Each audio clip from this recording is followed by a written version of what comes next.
नमस्ते दीदी। नमस्ते। दीदी आपको एक सवाल पूछना है हाँ शिवरात्रि के बारे में। हाँ आपने बताया था कि शिव परमात्मा निराकार है। हाँ पर हम भक्ति मार्ग में जब मंदिरों में जाते हैं हाँ तो देखते हैं कि शंकर को शिवलिंग के सामने बैठा हुआ दिखाते हैं। हाँ। तो क्या शंकर और शिव एक ही है? शंकर शिव का ही रूप है? अच्छा, तो इसके लिए हम आपसे एक प्रश्न पूछेंगे। जी अगर शिव और शंकर एक हैं, तो जी फिर वो अपनी ही निराकार प्रतिमा बना के अपनी ही सामने क्यों बैठे हैं? जैसे आप कहते हैं ना, शंकर तपस्वी जी है ना, तपस्वी अर्थात किसी की याद में बैठा है, और सामने जी दिखाते हैं शिवलिंग, जी है ना। अगर आपको मैं तपस्वी बोलूं, तो क्या आप अपनी ही कोई प्रतिमा बना के अपनी ही उस रूप की याद में बैठेंगे क्या तपस्या करने? नहीं। नहीं ना। तो देखो, बहुत आसान है समझने के लिए। शिव अच्छा शिव है लिंग, हम शिव लिंग अच्छा बोलते हैं ना। शिव का जी लिंग रूप क्यों बनाते हैं? क्योंकि शिव निराकार है, उसका कोई जी शारीरिक आकार नहीं है। और जी उसको शंकर जो देहधारी है उसके आगे जी दिखाया है। ये शंकर हाँ लिंग के सामने बैठ के तपस्या कर रहे हैं। तो किसकी तपस्या में बैठा है? उस निराकार परमात्मा की। क्योंकि अच्छा शंकर का देह है, तो देह के अंदर तो आत्मा होती है ना। बिना जी आत्मा के तो देह क्या हो गया? मुर्दा हो गया ना। हाँ तो शंकर के अंदर जो आत्मा है वो उस निराकार परमात्मा की याद में बैठी है। अच्छा तो शिव है परमात्मा, जी शंकर है देहधारी। शंकर अच्छा के अंदर जो आत्मा है भ्रुकुटी के बीच में, उसका बाप कौन है? वो निराकार परमात्मा। तो वो आप शंकर तपस्वी अपने बाप की लिंग के जी रूप में, अपने बाप के लिंग के रूप में वो शिवलिंग बना के उनकी याद में बैठे हैं। अच्छा तो शिव है परमात्मा, शंकर है देवता।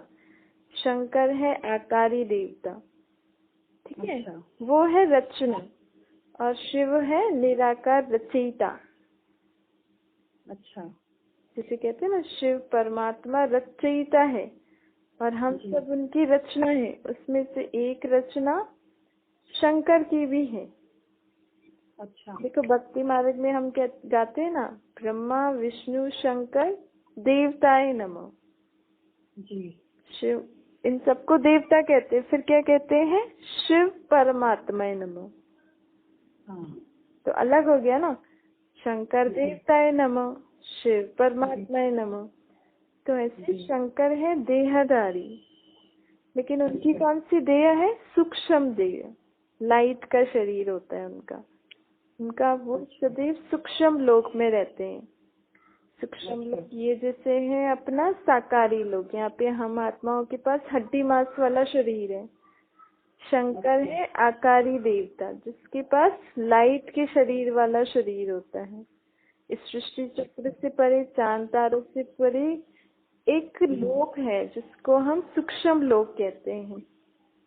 यहाँ अच्छा पे ब्रह्मा विष्णु शंकर निवास करते हैं। अच्छा उससे ऊपर निराकारी लोक, उस लोक में परमात्मा निवास करते हैं और हम आत्माएं निराकारी रूप में ऊपर रहती हैं। फिर वहां से हम इस सृष्टि पर साकारी शरीर लेकर पाठ बजाती हैं। लेकिन अच्छा ब्रह्मा विष्णु शंकर का पाठ सूक्ष्म वतन का है, और शिव परमात्मा सदैव ऊपर रहते हैं। वो सृष्टि पर सिर्फ एक बार आते हैं, जिसका हम यादगार दिवस शिवरात्रि मनाते हैं। और वो किस शरीर में आते हैं? ब्रह्मा के शरीर में। अच्छा ठीक है। जी दीदी। हाँ और दीदी को शंकर जी की प्रतिमा पे जो उनका शरीर दिखाते हैं, उनको नाग गले में होते हैं, शेर की खाल लिपटी हुई होती है। ये इसका ये प्रतीक है कि उन्होंने, वो जैसे जैसे परमात्मा को याद करते जा रहे हैं ना, तो वो जी सर्व विकारों पर विजय प्राप्त करते जा रहे हैं। अच्छा जैसे शेर में क्या होता है, क्रोध ज्यादा होता है, जी। तो क्रोध को उस रूप में दिखाते हैं, शेर के रूप में, तो उस पर उन्होंने विजय प्राप्त करी। अच्छा ये शेर की खाल दिखाते हैं, शेर की खाल पे बैठा है, गले में सांप है, शरीर के कई अंगों में सांप दिखाते हैं, बालों में भी सांप दिखाते हैं, जटाओं में, तो वो भी है, हर विकार पे उन्होंने विजय प्राप्त करी। काम, क्रोध, लोभ, मोह, अहंकार, तो ये एक एक सांप एक एक विकार पर विजय प्राप्त किया हुआ दिखाया है। और सब विकारों पर विजय प्राप्त करके आत्मा किसकी याद में बैठी है, उस परमात्मा बाप, क्योंकि परमात्मा बाप सदैव शुद्ध है ना, वो विकारी थोड़ी है, वो तो पावन आत्माएं हैं। हम आत्माएं विकारों के वश होकर, बुराइयों के वश होकर पतित बन गई हैं, इसलिए हम भगवान को तब तक याद नहीं कर सकती उनके यथार्थ नाम रूप से, जब तक हम इन विकारों बुराइयों पर विजय प्राप्त नहीं कर लेंगे। हालांकि हम विजय प्राप्त करेंगे, भगवान को याद करके ही हम विजय प्राप्त करेंगे, लेकिन वो जो तपस्वी रूप होता है ना, लगन में मगन, एकदम एक रस स्थिति, वो जैसे जैसे हम याद करते जाएंगे बाप को, जैसे जैसे हमारी आत्मा शुद्ध होती जाएगी, तो वो तपस्वी रूप तब आएगा हमारा। अच्छा, तो उनके गले में ये सब, और शेर की खाल पे बैठे हैं, सांप आदि दिखाए हैं, अर्थात वो सब पर विजय प्राप्त कर चुके हैं, उसके बाद उनका वो तपस्वी रूप आया है। अच्छा हाँ, और दीदी साथ में हमेशा नंदी दिखाते हैं एक बैल के रूप में। हाँ, इससे पहले हम आपको एक बात बताना चाहेंगे, जो शंकर की जटाओं में पानी दिखाते हैं ना, गंगा निकली जी, तो ऐसे जो परमात्मा बाप बोलते हैं, ऐसे किसी के बालों से पानी निकल सकता है? हम सोचें, ऊपर से कोई तत्व तो इधर ही है ना, इस सृष्टि पर ही सारे तत्व हैं, ऊपर से पानी कहाँ से आएगा जो शंकर अपनी जटाओं में गंगा को बांधेगा? तो इसको तो हम प्रैक्टिकल सोचें, तो ये पानी की ऊपर से कोई पानी नहीं आया जो शंकर ने अपने जटाओं में बांधा, ये तो निराकार परमात्मा जो ज्ञान का सागर है ना, निराकार परमात्मा को ज्ञान का सागर कहा जाए। उनके पास कौन सा ज्ञान है? सृष्टि के आदि मध्य अंत का ज्ञान।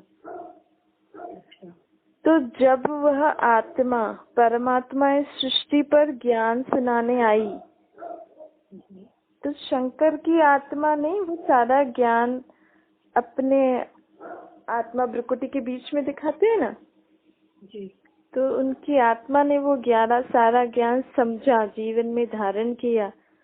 तो उनके तपस्वी रूप का एक और ये है रीजन। अच्छा, तपस्या था सब कुछ भूल जाना। सब कुछ हम कब भूल सकते हैं? जब हमें हर चीज की समझ हो जी, तभी तो हम चीजों को धीरे धीरे, जो फालतू चीजें होती हैं वो भूलते जाते हैं। तो परमात्मा ज्ञान का सागर जब ऊपर से आया, कोई गंगा नहीं आई।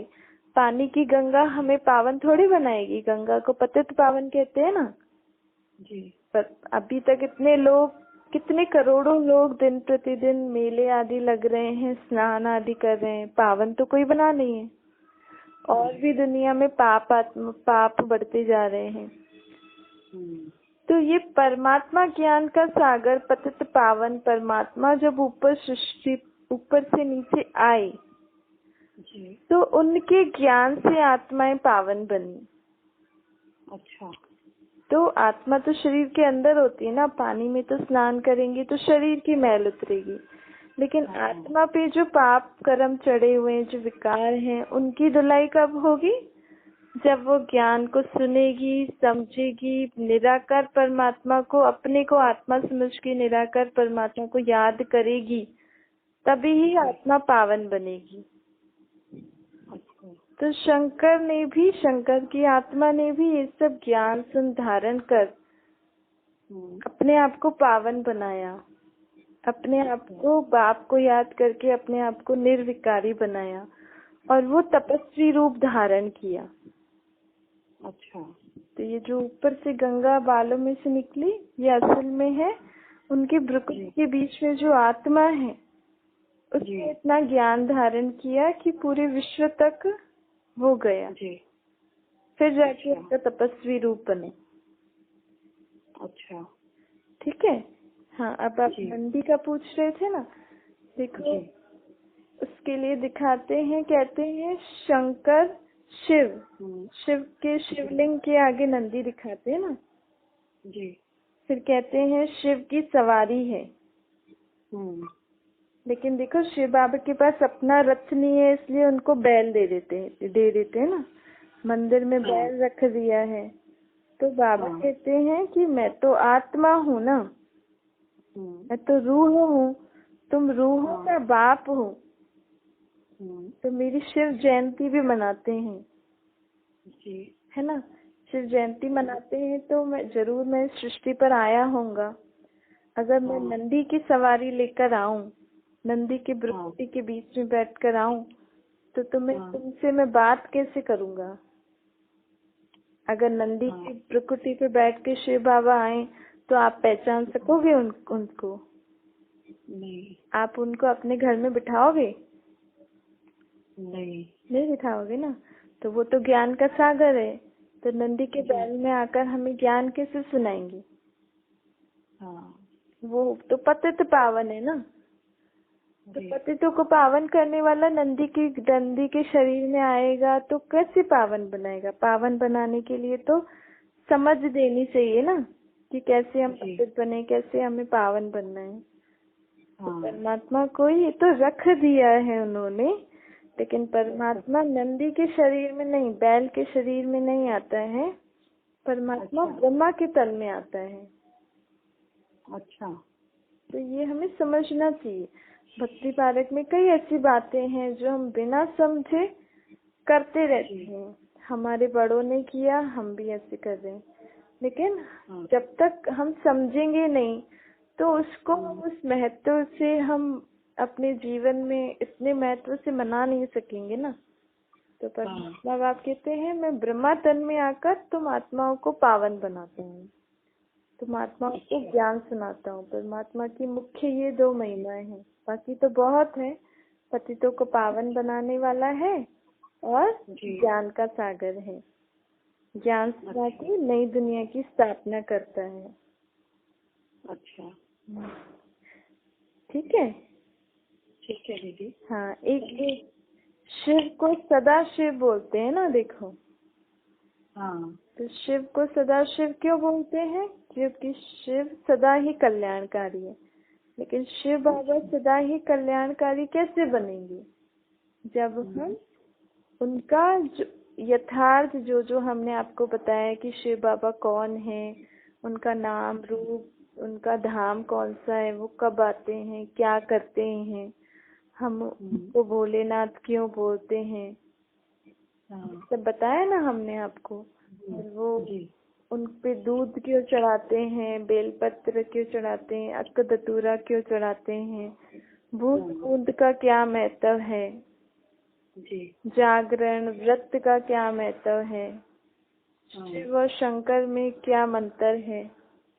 तो ये सारी चीजें जब हम यथार्थ जान के इन सब के बारे में और अपने जीवन में धारण करके चलेंगे, एक दिन नहीं, सदा के लिए, तभी ही शिव बाबा हमारे ऊपर सदा ही कल्याण करेंगे।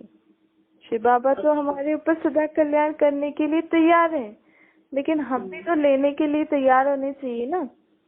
जब हम नहीं मनाते हैं कुछ। हाँ, जब हम रोज उनको उसी रीति याद करेंगे कि ये मुझ आत्मा का बाप है, उनका रहने का स्थान क्या है, वो मेरा बाप क्या करता है, अभी सृष्टि पर आया है, क्या कार्य कर रहा है। जब हम रोज सुबह को अपने आप को या जब भी समय मिले ये याद कराते रहेंगे, तभी शिव बाबा हमारे ऊपर सदा कल्याणकारी रहेंगे।